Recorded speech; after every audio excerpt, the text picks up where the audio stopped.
Assalamualaikum warahmatullahi wabarakatuh. Halo, apa kabar pemirsa Silampari TV?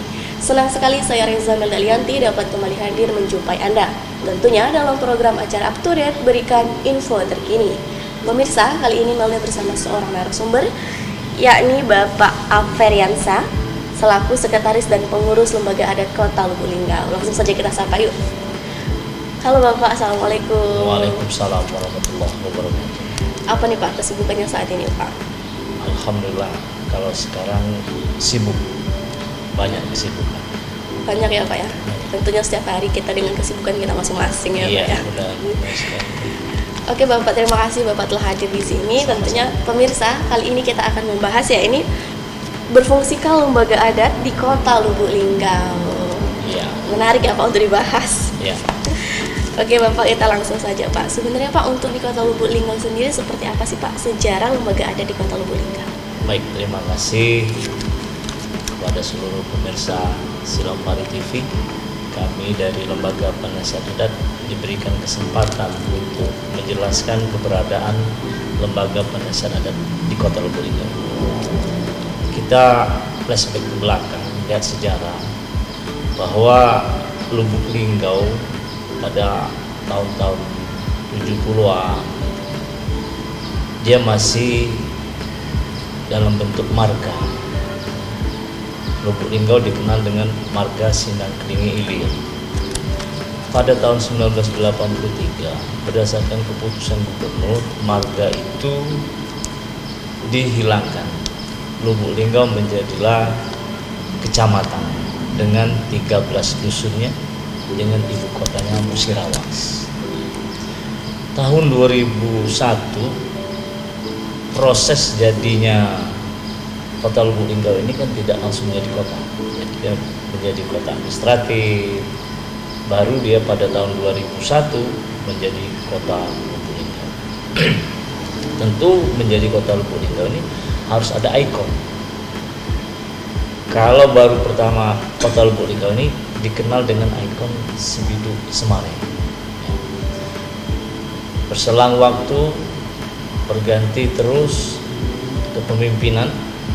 Nah, di era kepemimpinan Bapak S.N. Pranoputraswae, wali kota kita yang sekarang, beliau ingin menggali kembali tentang adat budaya yang ada di Kota Lubuk Linggau, khususnya dengan 8 kecamatan, 72 kelurahan ini ada adat budaya yang masih dilestarikan oleh masyarakat yang ada di Kota Lubuk Linggau.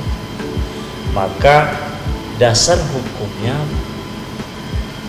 bersama Pak Wali Kota membuat peraturan Wali Kota itu nomor 31 tahun 2014 yang isi perwal itu untuk menggali, melestarikan dan mewariskan adat budaya yang ada di Kota Lubuk Linggau.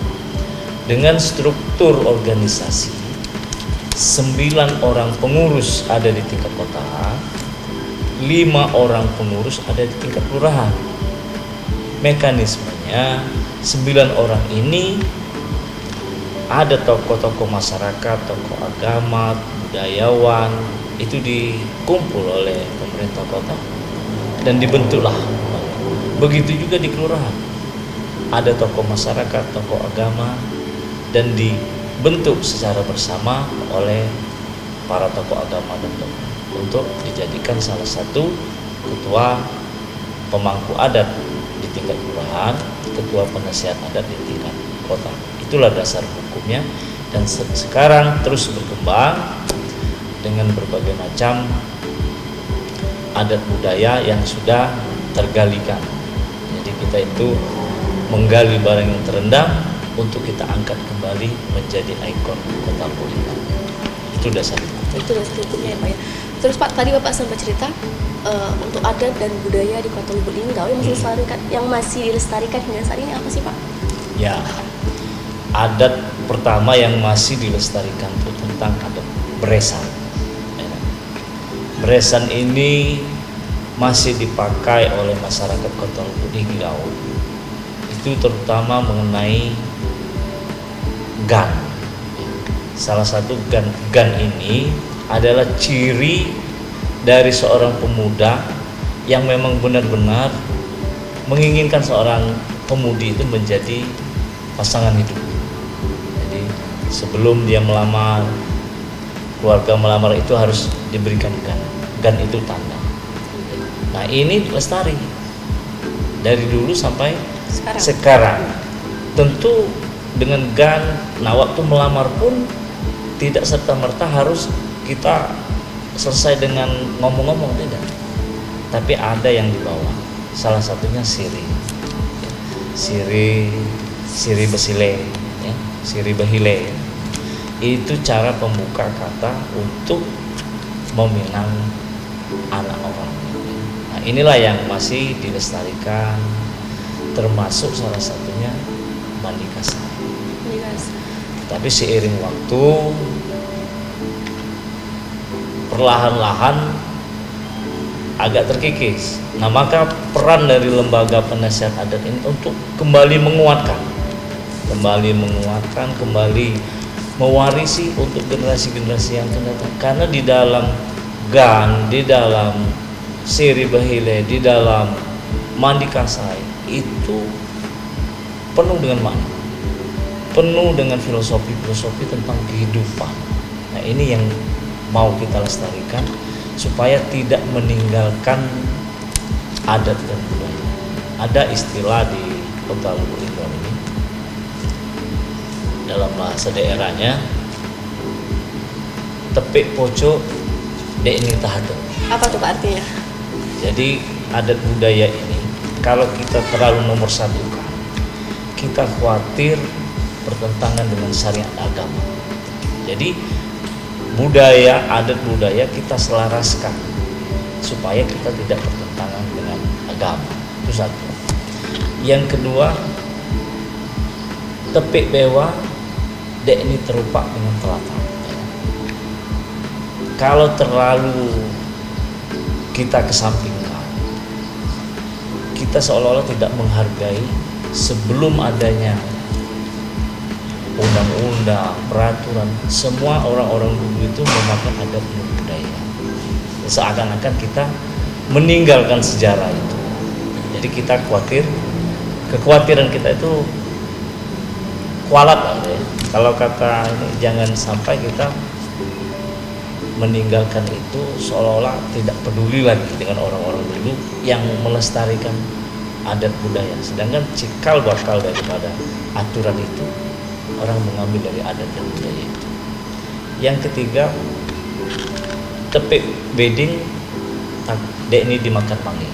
Ya, terlalu kita kesampingkan, terlalu kita tinggal, dia akan tergerus oleh zaman, habis, dan kita tidak punya ciri khas. Sedangkan dalam adat dan budaya ini yang perlu kita tanamkan itu adalah etika, moral, dan akhlak. Dan ini harus terus diwariskan ke generasi sampai kapan. Oke, sebenarnya Pak, jika kita membahas tentang adat dan budaya di Kota Lubuk Linggau tentu sangat menarik dan tidak ada habisnya ya Pak ya. Oke Pak, selanjutnya kita akan bahas berapa persen sih adat dan budaya di Kota Lubuk Linggau yang saat ini masih dilestarikan oleh masyarakat. Tapi kita break dulu sebentar. Oke pemirsa, jangan kemana-mana. Sesaat lagi kita akan kembali dalam program acara Up to Date, berikan info terkini.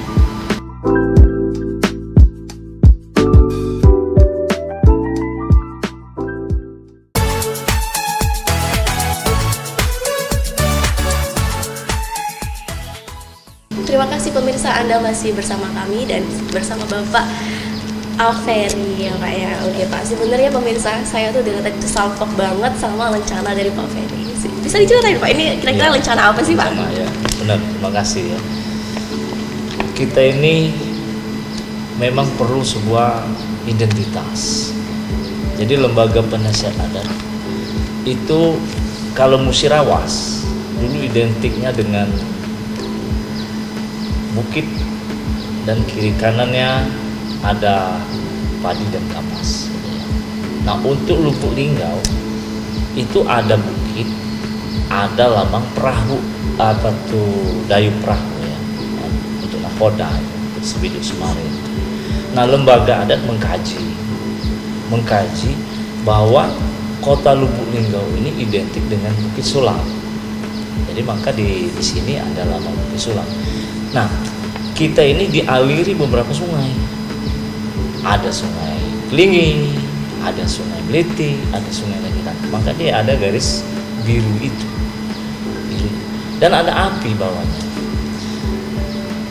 Adat budaya ini jangan sampai habis.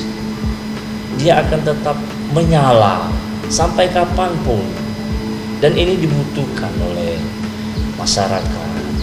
Apalagi sekarang Presiden kita setiap ada event-event kemerdekaan selalu menampilkan baju-baju adat. Betul. Ini berarti dari atas sampai bawah mau menunjukkan jati diri bahwa kita punya ciri khas masing-masing. Dan ini lambang arsiran itu sejumlah 72 sesuai dengan kelurahan kita yang ada bersama. Jadi itulah dari makna lambang kita ini yang kita pakai hari-hari. Dan untuk pemangku adat juga semuanya sudah dapat itu. Ini mengenai lambang ya. Itu berarti ini menjadi ciri khas ya, ciri Pak? Khas ya. Terus gimana nih Pak cara pemangku adat untuk mendapatkan itu sih Pak? Ya, ini kita pertama harus menjadi pengurus. Jadi pengurus, terus ada beberapa pelatihan yang kita anggap pemangku adat itu sudah memahami, sudah bisa menjalankan fungsinya, maka baru kita berikan sebagai tanda bahwa mereka adalah pengurus pemangku adat. Dan juga kita ini berikan juga kepada tamu-tamu kehormatan yang sering dilaksanakan oleh Kota Lubuk Linggau, mendatangkan pejabat-pejabat sekelas menteri. Sudah sangat banyak sekali ya. Dari Menteri Pemuda Olahraga dulu ya, sampai terakhir kita Bapak Jenderal Dudung Abdurrahman ya, mendapat gelar Pangeran Penyege Negeri. Oke, kita balik lagi ya Pak ya. Jadi kita terjeda pemirsa gara-gara saya salvo dengan rencana dari Bapak Ferry. Oke Pak, kita balik lagi Pak ya. Tadi kan sebagian dari masyarakat Kota Lubuk Linggau masih melestarikan adat dan budaya. Kira-kira Bapak persen Pak masyarakat yang masih melestarikan adat dan budaya di Kota Lubuk Linggau sendiri? Pada dasarnya semenjak berdiri lembaga penasihat adat ini persentasenya sudah naik, sudah hampir 70%, 80% untuk acara adat pernikahan ya. Itu sudah dijalankan dan masyarakat sudah mulai mengetahui. Salah satunya adat pernikahan ini kalau mau melamar anak seseorang, terutama sang pria, harus memberikan ciri atau gan bahwa dia serius dengan calonnya. Nah, gan ini diberikan itu kepada calonnya 15 hari sebelum naik tiang melamar. Nah, gan ini ada isinya, ada cincin 2, ada pisau, ya, ada uang, dibungkus dengan sapu tangan merah. Ini filosofinya, bahwa hidup ini perlu sandang, papan, dan pangan. Kalau dulu kita ini identik dengan petani, ya, bahwa kita perlu senjata. Bahwa kalaupun sekarang kita tetap perlu senjata. Bagi jurnalis itu perlu pena, perlu buku, Alat record. recordnya. Nah, untuk mengikat sebagai tanda dari bahwa 2 orang yang sudah bertunangan dengan cincin itu, yang laki-laki pakai, yang perempuan pakai, supaya dia setelah ditunangkan itu tidak lagi tergoda dengan hal-hal yang lain. Maka diharapkan tunangan itu tidak terlalu lama, selama-lamanya maksimal itu karena kita khawatir godaan ini semakin ditunangkan semakin besar ya Pak. Semakin besar godaan. Itu filosofinya. Kenapa dia harus dibungkus dengan sapu tangan merah? Saya pernah bawa anak-anak SMEA ya, Sekolah Negeri 1 ke Palembang, menyanyikan lagu dengan judulkan itu. Profesor Rapani tanya, kenapa harus pakai sapu tangan merah? Saya bilang gini, sifatnya tidak wajib, tetapi yang namanya sapu tangan merah itu menunjukkan keberanian, tekadnya sudah bulat, ya sudah bulat. Tapi kita tidak menjadi sesuatu yang wajib sifatnya. Nah, sapu tangan merah ini saya bikin lelucon kepada Profesor Rapani. Dia ada di dalam lagunya Yusinus, sapu tangan merah. Nah, itu tanda cinta. Nah, itu dia sapu tangan dibungkus. Itu tadi sandang, papan, tangan, butuh itu. Ya, kebulatan tekad maka dia harus dibungkus, dikepat dengan benang 3 warna.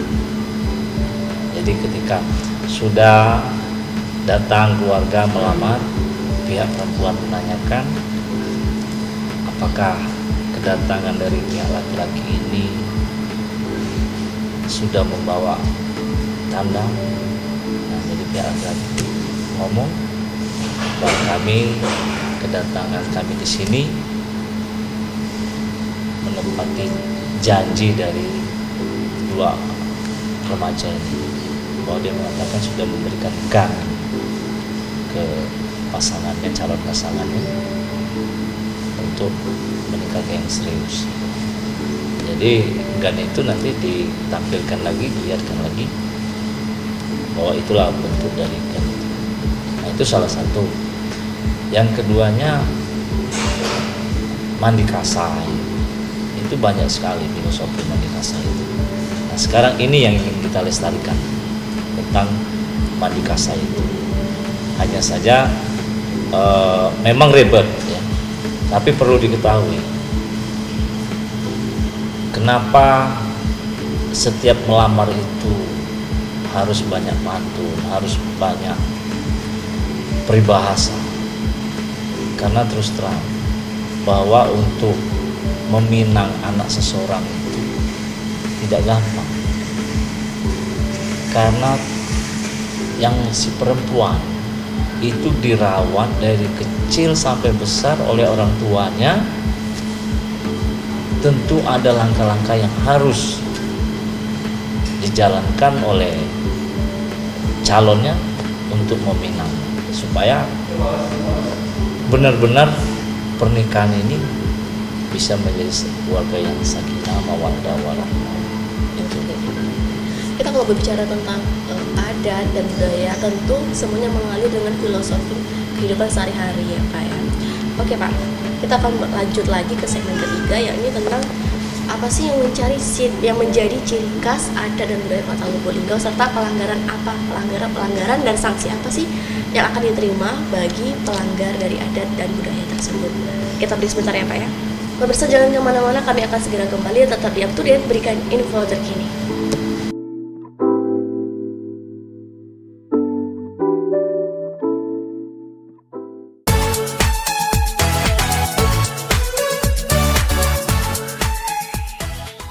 Ya pemirsa Selamat TV, terima kasih Anda masih bersama kami. Jadi ya Pak ya. Oke Pak, tadi kita udah banyak banget bicara tentang salah satu adat dan budaya, yaitu tentunya adat budaya Kota Lubuk Linggau, seperti adat dalam pernikahan, seperti egan dan mandi kasai seperti itu. Dan untuk di Kota Lubuk Linggau sendiri Pak, apa sih Pak yang menjadi ikon adat dari Kota Lubuk Linggau sendiri, bahwa yang menciri khas, oh ini orang Lubuk Linggau seperti itu? Ya. Di samping gang, mandi kasai, itu ada hukum adat. Itu namanya hukum adat Halawe. Ya. Halawe itu 25. Nah, inilah yang menjadi ikon hukum dari Lubuk Linggau. Ini kita kerjasama dengan pihak kepolisian ya, untuk supaya di setiap kampung-kampung itu, kalaupun ada persoalan tentang banyak hal yang tidak bertentangan dengan hukum positif, kita selesaikan secara adat. Dan tidak boleh orang adat itu sendiri. Jadi orang penyelesaian hukum itu bersama. Ada Babin Kantipmas, ada Babinsa, ada Pak RT, ada pemangku adat, ada tokoh agama, bahkan tokoh pemuda. Jadi untuk menyelesaikan satu kasus misalnya ini yang terjadi, sering terjadi ya, itu cempala tangan. Apa itu, Pak? Cempala tangan ini tidak sengaja seseorang itu menjewer anak orang, mungkin karena ada hal yang kurang menyenangkan. Tetapi ini bisa jadi ribut kalau tidak ditangani secara baik. Betul. Nah, ini diselesaikan secara adat. Secara adat dibuka dulu kasusnya, kronologisnya, dan kita selesaikan secara bersama-sama, duduk bersama-sama. Kalau memang rasa dari yang punya anak kurang senang, maka kita selesaikan. Mungkin ada di situ ada tekuk malu. Ya, tekuk malu itu karena kita mau duduk bersama dan bersama, itu semacam beras nasi ketan ya, adalah airnya itu bagian dari ciri khas kita tekuk malu. Nah, itu banyak hal-hal lain yang terjadi, seperti juga kasus-kasus pembubalan. Pembubalan ini terjadi 2 orang tanpa status yang ditangkap oleh tokoh masyarakat, tokoh adat di satu tempat, maka dia dikenakan sanksi adat. Kalau dia belum berstatus, masih bujang gadis, maka dipanggil itu orang tuanya untuk segera dinikahkan. Nah, untuk kampung itu sendiri akan dilaksanakan cuci kampung. Nah, cuci kampung dan diberi denda lah kepada pelaku. Kalau dia bujang gadis, 1 ekor kambing.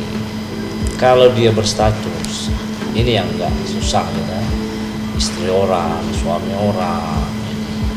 Nah, mereka harus 2 ekor kambing untuk cuci kampung. Dan mereka kita selesaikan secara tuntas, karena jangan sampai ada lagi kejadian-kejadian seperti itu yang sangat memalukan. Inilah jadi ciri khasnya adalah hukum adat Halawe. Maka dari situ peran dari pemangku adat sangat dibutuhkan ya, Pak? Sangat dibutuhkan. Lalu bagaimana Pak sistem pengorganisasian pemangku adat di tingkat kecamatan hingga kelurahan? Oh, kita perekrutan dari pemangku adat itu, seperti saya sampaikan di awal tadi, itu duduk bersama. Duduk bersama. Kalau di tingkat kelurahan ada tokoh agama, tokoh masyarakat ya, yang peduli seni dan budaya, pemuda. Nah, sekarang kita libatkan para kaum muda. Di situ nanti mereka bermusyawarah, berembuk untuk mengangkat seseorang menjadi ketua pemangku adat, yang di dalamnya diisi dengan berbagai macam peran. Ya.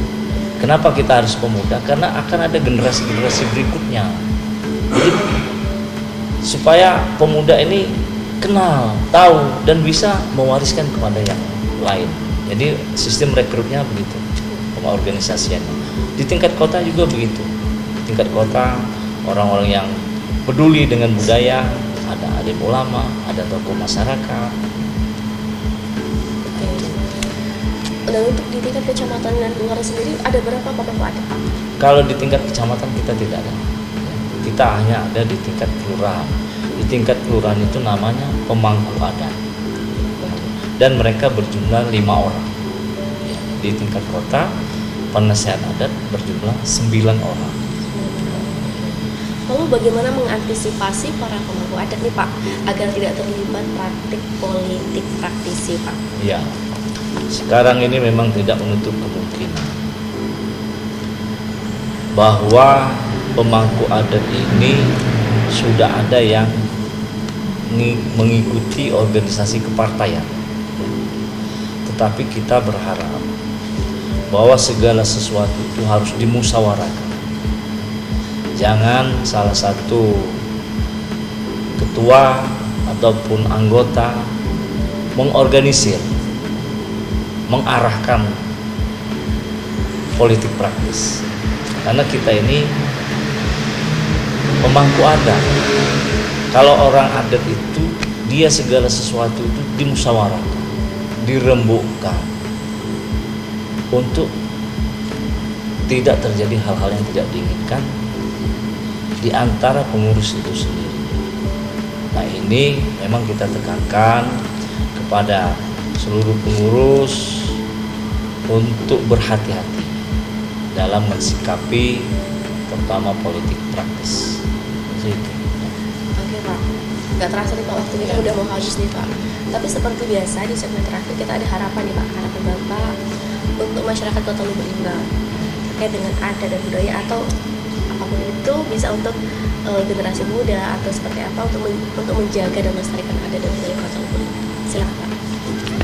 Harapan kita kepada masyarakat Kota Lubuk Linggau, baik itu generasi tua, muda, bersinergi. Karena siapa lagi yang akan melestarikan, mewariskan adat budaya ini kalau tidak orang-orang peduli terhadap adat istiadat ini. Dan supaya adat ini bisa dimasukkan ke program-program muatan lokal di sekolah-sekolah. Karena apa? Dari tingkat sekolah dasar, menengah, dan atas, kalau sudah kita programkan untuk itu, mereka akan tahu bahwa adat budaya ini mengandung filsafat dan filosofi kehidupan. Itu harapan kita. Oke Pak Ferry, terima kasih banyak telah hadir dalam Up to Date kali ini ya Pak ya. Semoga pemirsa apa yang menjadi obrolan kita kali ini bermanfaat bagi pemirsa di rumah. Saya Razan Elianti berserta narasumber kita Pak Ferry pamit undur diri. Wassalamualaikum warahmatullahi wabarakatuh. Waalaikumsalam warahmatullahi wabarakatuh.